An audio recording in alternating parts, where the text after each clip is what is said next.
Ticketwiz.com est un site web qui parle de trading sur le marché boursier Nasdaq et New York Stock Exchange.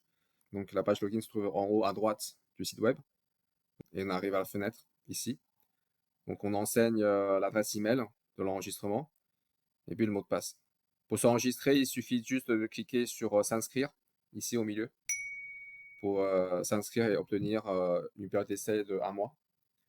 Nouvelle fonctionnalité, donc l'analyse PCA, ce qu'on avait dit. Et là, j'ai ajouté, par exemple, là, c'est 1, 2, 3, 4, 5, 6, 7, les 7 magnifiques. Ok, je calcule le PCA sur les 7 magnifiques, donc les vecteurs propres sur les 7 magnifiques. Et donc là, du coup, ça, c'est les vecteurs propres, donc V0 jusqu'à V6, donc à 7 vecteurs propres, donc la valeur propre associée à chaque vecteur propre. Et ça, c'est les vecteurs propres, les valeurs de vecteurs propres. Donc ça me fait en graphique les différentes valeurs propres, donc du plus faible au plus fort. Donc ça, c'est en ce moment, le risque est porté par Meta, Microsoft, Tesla et Nvidia. Voilà, c'est les 4 tickers qui portent le risque le plus important. Et Microsoft, le plus important. Et Meta, elle est haussière parce que c'est négatif. Négatif, c'est haussière. Et positif est baissière. Donc du coup, ça c'est les planètes vecteurs propres. Je reviens sur réajustement alpha. Donc du coup, alors ça c'est les répartitions de cette magnifique aujourd'hui. Ouais, nickel. Comme on a dit, le risque le plus élevé c'est sur Microsoft. Microsoft CO72 qui porte le risque systémique le plus important. Si on regarde la dimension V6, la 7e dimension. Si on regarde maintenant la répartition, la courbe de Markowitz, on a le point optimal qui est très proche du point équipondéré. Tu vois, les deux sont côte à côte. Donc, c'est un portefeuille qui est pour l'instant négatif et en dessous de seuil de 0. Ça, c'est le gain attendu. Gain attendu 0%. Donc là, on est à moins 5%. Donc, on est un gain relativement faible. Mais en même temps, le risque est faible aussi. Le risque, tu vois, c'est 1% de risque. Ok, donc voilà, ça c'est la composition de portefeuille en ce moment. Nous allons regarder notre portefeuille de réagissant alpha. Alors, comme tu veux, donc on va peut-être regarder 4 et 5. Ensuite, on va enchaîner avec les autres. Enfin, si c'est facile à faire. Bon. Alors, donc ça, c'est ce qu'on avait fait sur Excel. Donc, je rappelle, j'ai ajouté la colonne G ici, tu vois bien. C'est le réajustement alpha. Si tu t'en souviens plus, peut-être il faut regarder l'épisode 4, Tickerwiz numéro 4. Donc, c'était ces résultats qui étaient sortis du calcul Ouais. de Markowitz. Donc, pour ceux qui rejoignent actuellement le canal YouTube de Tickerwiz, les traders utilisent la méthode de calcul de Markowitz. Harry Markowitz est un mathématicien qui avait inventé une méthode pour évaluer le risque et trouver à partir de ce risque le meilleur compromis pour répartir la proportion de son argent à investir dans la bourse. C'est une proportion calculée en fonction de la matrice de covariance.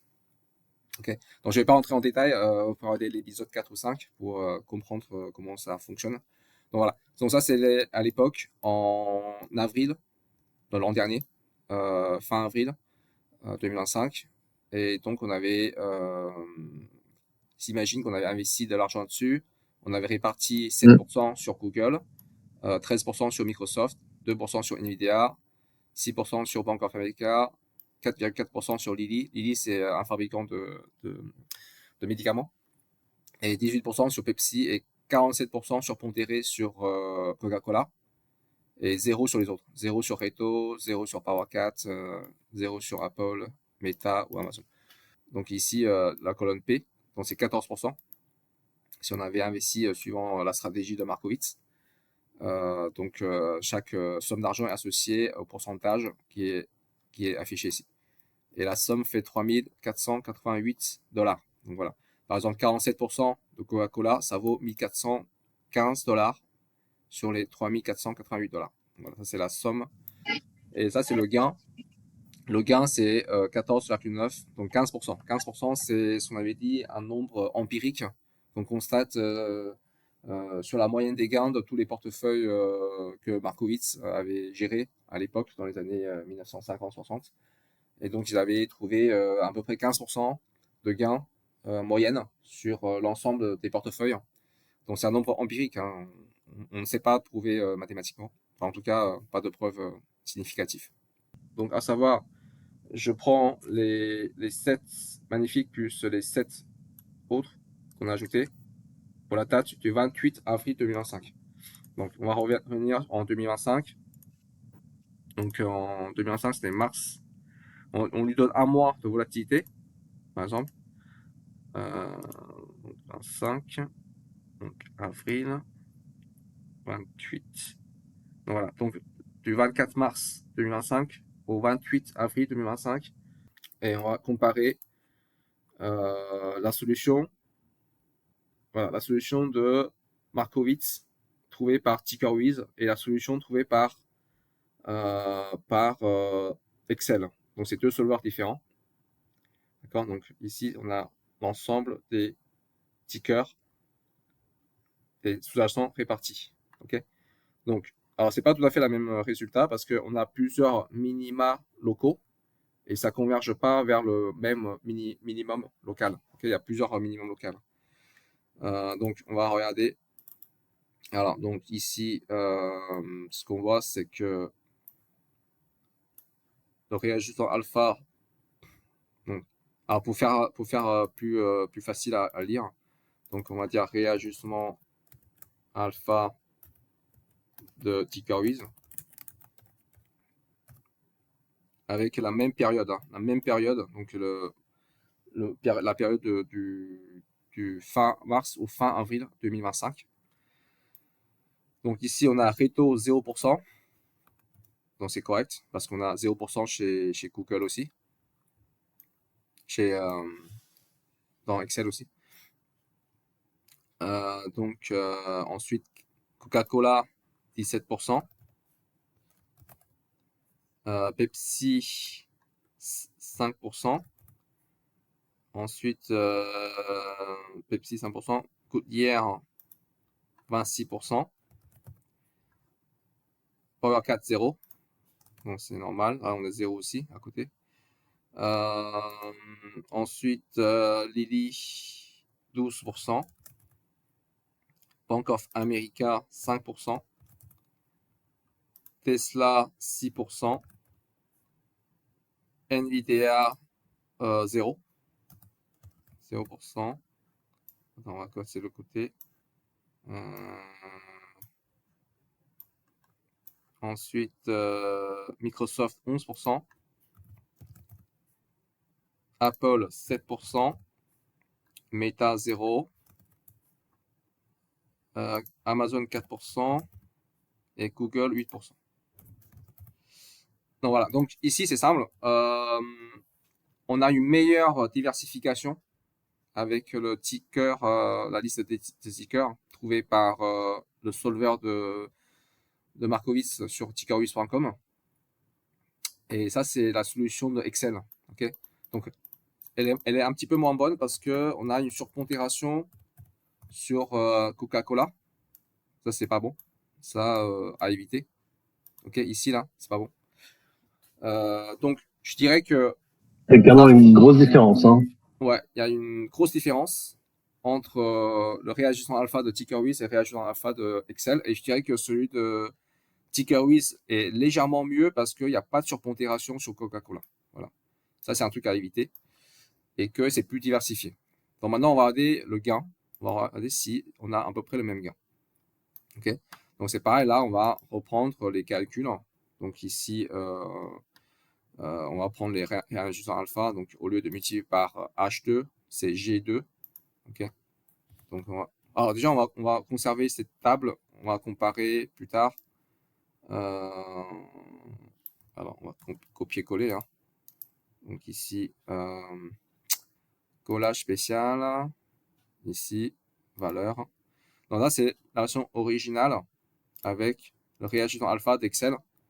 Et maintenant, on va coller ça ici. Coller ça ici. Voilà, ça réajuste. Ça réajuste tous les calculs. Ça nous fait 15,2%. Ok, donc c'est pas mal. Avec les deux calculs est très proches. Il y en a un qui est à 14,9, on va dire 15%, et l'autre il est à 15,2%. Donc on va dire c'est identique. Le résultat est identique. Mais on a un peu la meilleure configuration parce que ici on a 1, 2, 3, donc 1. Alors, j'ai souligné les sous-jacents qu'on a diversifiés, qu'on a réussi à diversifier. Donc 493, ici c'est 0, 0, 0, donc 154, 0, 261. Ensuite, 394. Et c'est à peu près ça. Donc on a aussi Codière en plus. 660. Tac, tac. Et Lily.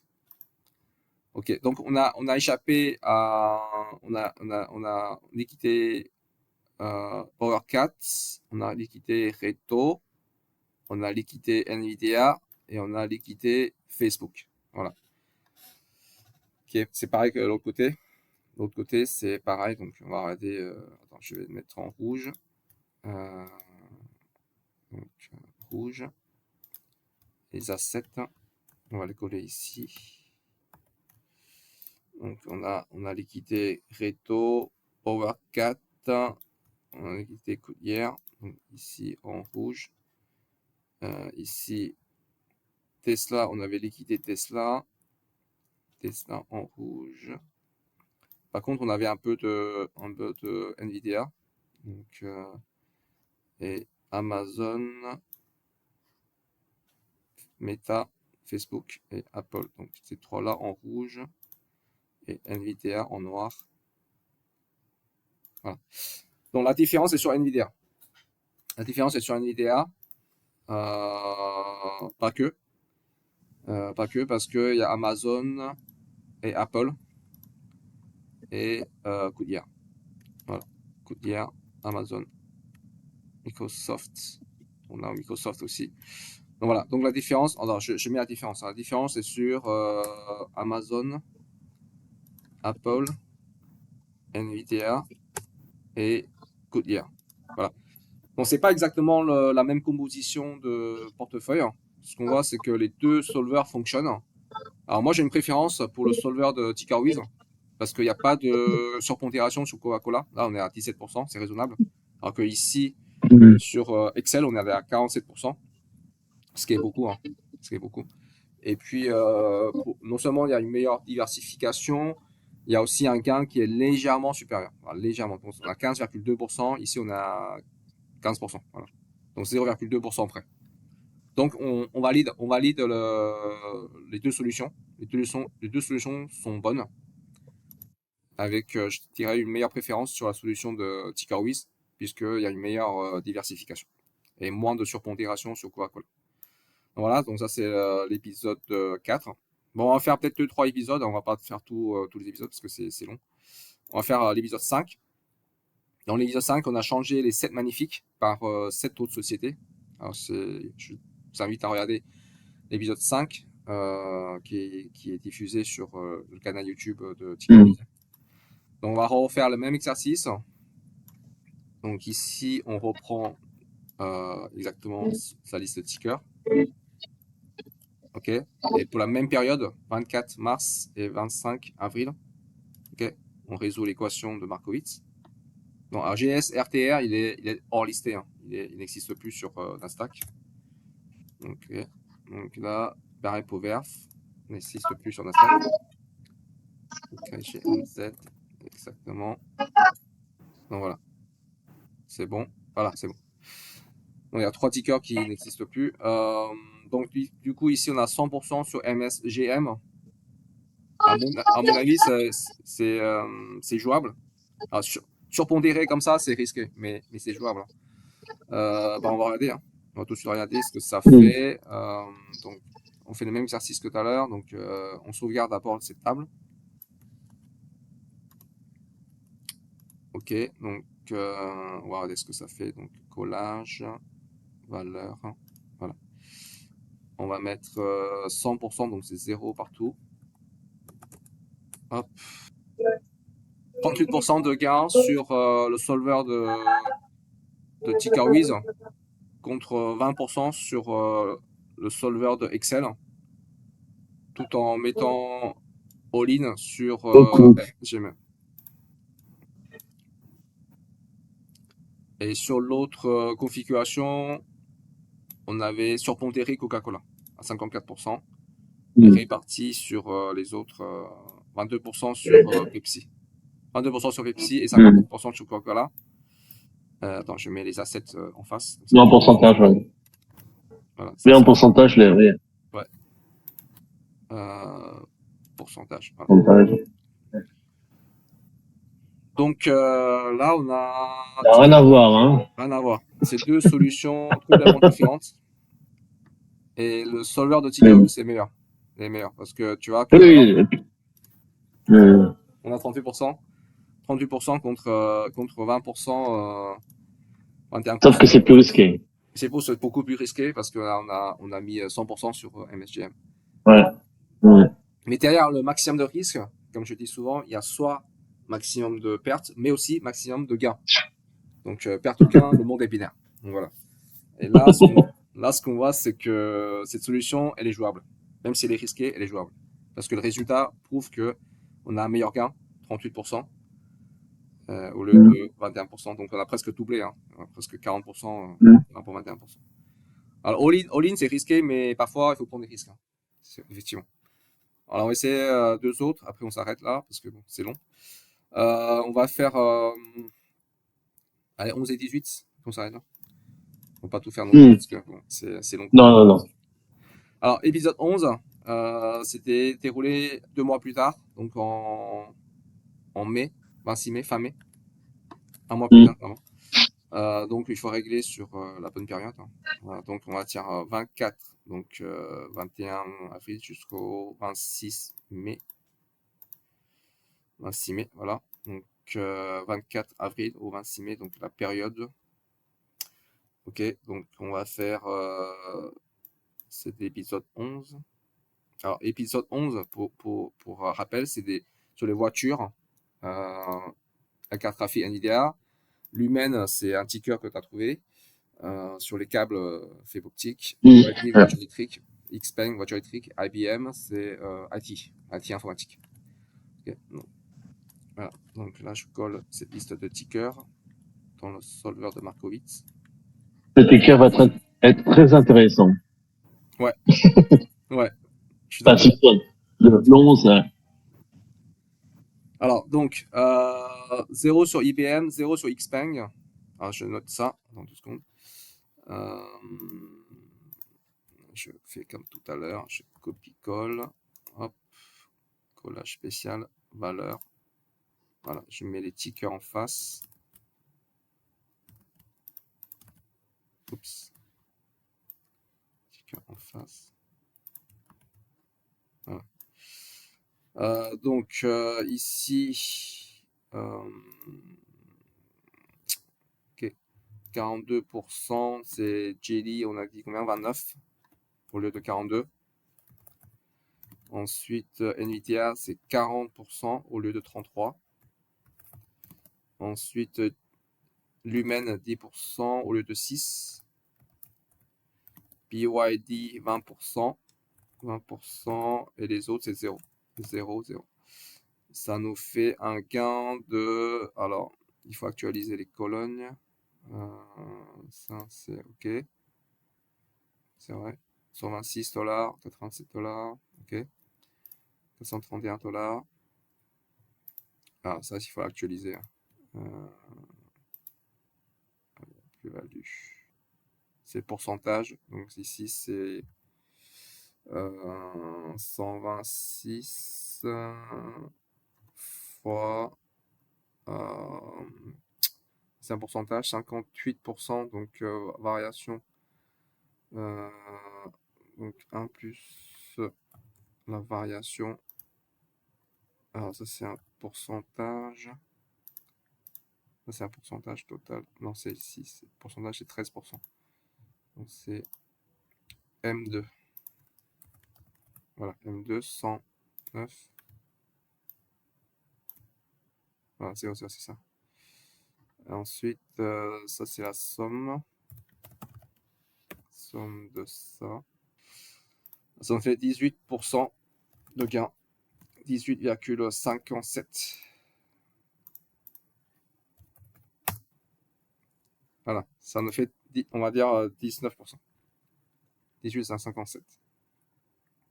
Et avec le solver de Excel, on est à 19%, donc on est très très proche. Hein. Très très proche. Deux solutions qui est relativement différente. Puisqu'ici, on a liquidé IBM. Okay, IBM, donc IBM et Xpeng en rouge. Ici, on a que liquidé Xpeng. On avait conservé IBM. Donc la différence, elle est sur les deux derniers tickers, Xpeng et IBM. Jelly, Nvidia. Ouais, Nvidia aussi. Nvidia, on est à 33% sur le solver de Excel et on est à 40% sur le solver de TickerWiz. Voilà. Mais le reste, presque. Enfin, Jelly aussi. Jelly est un petit peu différent. Donc voilà. Donc le résultat étant le même, 18,57%, donc on dit à 19%.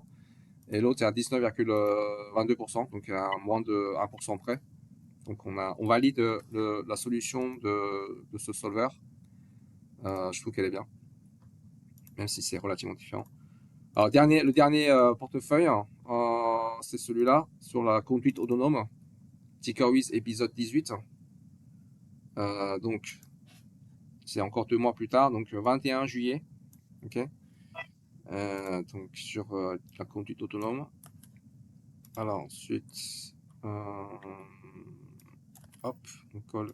Donc, on va dire, c'est juin. 16 juin au 21 juillet. 21 juillet, ok. Donc on donne un mois de volatilité. On résout l'équation de Markowitz. Donc là, on est all-in sur Harpest, sur le point optimal. Voilà, all-in sur Harpest. Donc là, on a encore un all-in. On va voir ce que ça donne si on fait un all-in. Donc là, c'est pareil. On recopie la table. On part ici. Collage. Enfin, collage spécial avec les assets face à face. Ok, donc là, on dit que c'est 0 partout, sauf Harpest. 1%. Alors, il faut regarder le... Alors, ça, c'est 0 partout. Et ça, c'est 100%. Donc, 908 multiplié par 1 plus 16%. 1057. Et la somme de ça, c'est 16 à 49% parce qu'on a all-in sur Harpest. Mais bon, je fais quand même le calcul devant toi. Donc 1057 divisé par 908 moins 1, voilà, c'est 16,4%. Donc c'est ça, c'est 16,4%. Donc c'est comme tout est investi sur Harpest, donc c'est 16,4%. Donc voilà, donc on a légèrement moins bonne performance. Parce que là, on a quelque chose qui est totalement différent. Donc là sur ce réagissant alpha, le solver de Excel est meilleur que le solver de TickerWiz parce qu'il y a une meilleure diversification et le gain est meilleur. Voilà, le gain est 30,17%, ce qui est pas mal. Il est vraiment très bien pour portefeuille. Et donc du coup, si on faisait un 100% all-in sur Harpest, on récupère le gain de Harpest. Hein. Donc, Harpest, c'est 16%. Alors qu'ici, on récupère un peu de gain de GB Hunt. GB Hunt, c'est 38% quand même. C'est pas mal. Hmm. Un peu de gain de Arcnest, 16%. Et également Saya. Saya, 24%. Donc, on récupère les 3 titres qui nous rapportent. Donc, on a 30%. Donc là, on est moins bon. On est moins bon que le solver d'Excel. Mais ce qui est pas déconnant, hein, 16%, c'est pas mal. Hein, 16%, c'est pas déconnant. Hein. De toute façon, selon Markowitz, c'est 15%. Hein, la moyenne des gains d'un portefeuille investi avec la méthode de Markowitz. Donc voilà. Ok. Alors, si tu veux, je t'inviterai de faire. Ouais, on va faire le dernier. Le dernier pour, comme je suis pas très content de ce calcul, on va faire le dernier pour être convaincu du solver de TickRWiz. Alors, le solver de TickRWiz utilise des calculs mathématiques très proches de l'acronyme de GRG, qui est utilisé dans le solver de Excel, hein, qui est très très proche. Hein. Donc du coup, IHS, Broadcom, Bebop, etc. Donc c'était pour la période de août, donc un mois plus tard. Hein. Donc on va régler donc 2 juillet au 2 août. Voilà, donc un mois de volatilité, résout l'équation Markowitz. Ah oui, pas oui, GSRTR n'est plus listé. Ok, là on a encore un all-in. All-in sur quoi là? All-in sur CTNM. CTNM. Donc voilà, donc un all-in sur SDNM, tu vois, on délaisse tous les autres tickers. Donc là, c'est très très simple pour faire ce calcul. Donc réajustement alpha, donc on va sauvegarder ici. Collage spécial, on va mettre les tickers en face. Ok. Et donc on va mettre réajustement alpha à 0 partout, sauf CTNM, CTNM 100%. Voilà, CTNM 100%. Là, on est à 98% parce que oui, on récupère le gain total VNL de CTNM. Et CTNM était à 98% de gain. Donc 1170. Donc on récupère 98% de gain avec le solver de TickRWiz. Alors qu'on est à 27% avec le solver d'Excel. Donc là, ici, on a quelque chose qui est très Bon, très très bon. bon. Très très bon rendement. Mm. Parce qu'on a récupéré le gain total de CTNM, 98%. Alors maintenant, on regarde la différence. Donc ici, on avait mis 22%. Alors j'ai mis en pourcentage, c'était mieux. Hop. Voilà.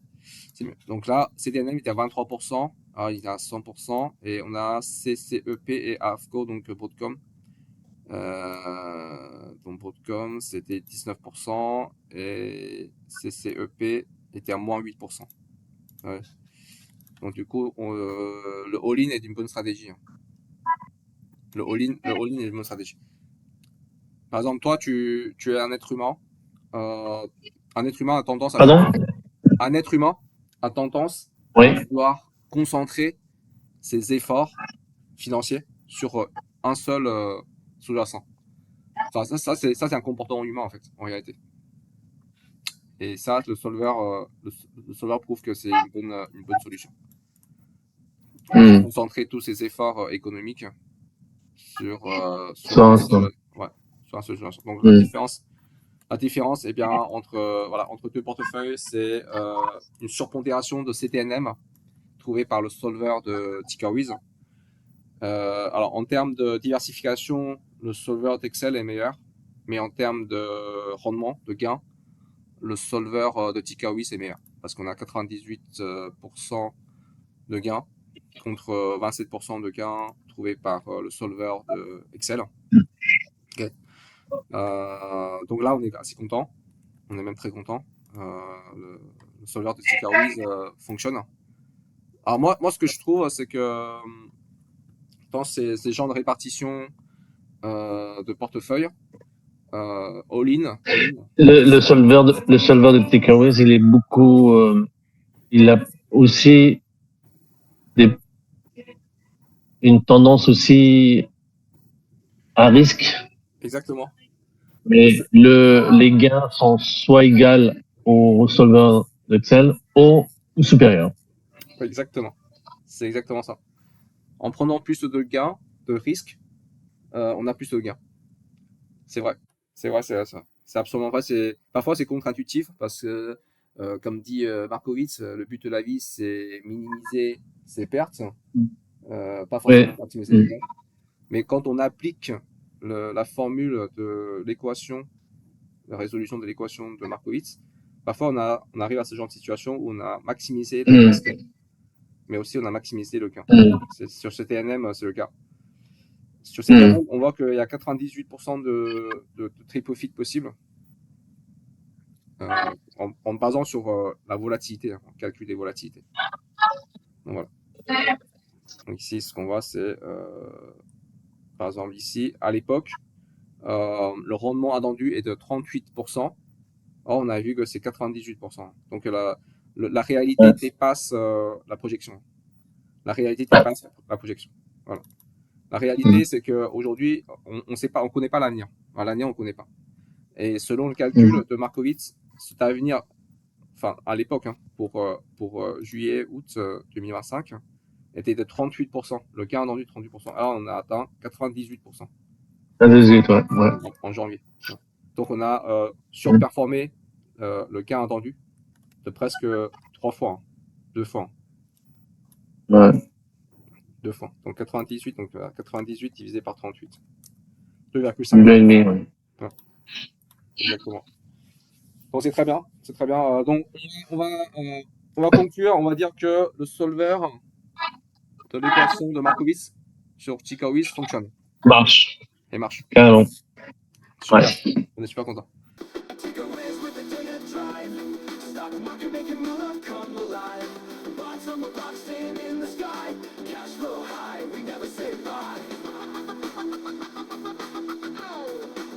Say bye. Trucks and candles flashing clean, green lines climbing know the dream. Technical moves precise and keen. Watch it glow on that money screen. The market swings like a wild dance. Ticker whiz, don't leave it to chance. Buck brigade in a rhythmic trance. Every trade's got a winning stance. Ticker whiz with the data drive. Stock market making moolah come alive. Bots on the block staying in the sky. Cash flow high, we never say bye.